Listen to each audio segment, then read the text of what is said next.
Hello everyone. Today let's see how to install Notepad++ in Windows 10. Open any browser. Let me open Google Chrome browser and type Notepad++ and enter. And we'll get this search result.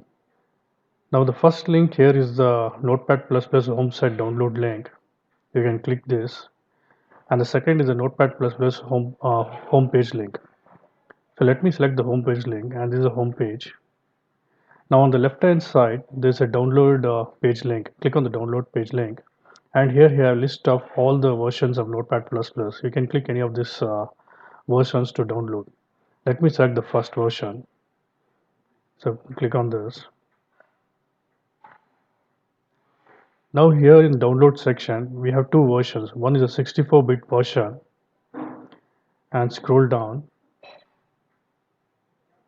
and there's a 32-bit version. You can select any of these versions.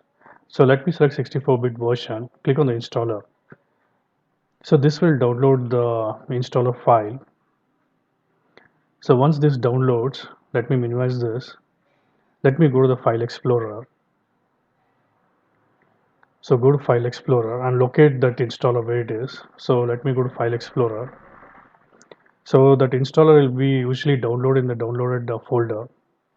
So here we have downloads folder. So you can see the installer here. Double click on this. So just a moment, it's opening up.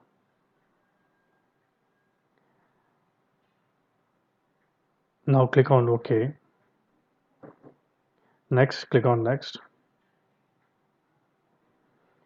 So now you accept the license agreement. Click I agree. Then let's keep the default path. Click next. Next. Now if you want to create the shortcut on your desktop of Notepad++, you can check this box and then click on install. So once you click install, the Notepad++ is getting installed. So now your Notepad++ installer is completed. So as soon as you click finish, the Notepad++ will open up.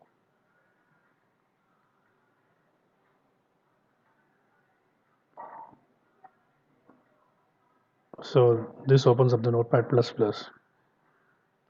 Now let me close this Notepad++. Let me go to desktop. Now on desktop you can see the shortcut key of the shortcut of this Notepad++. You can open that. Thank you.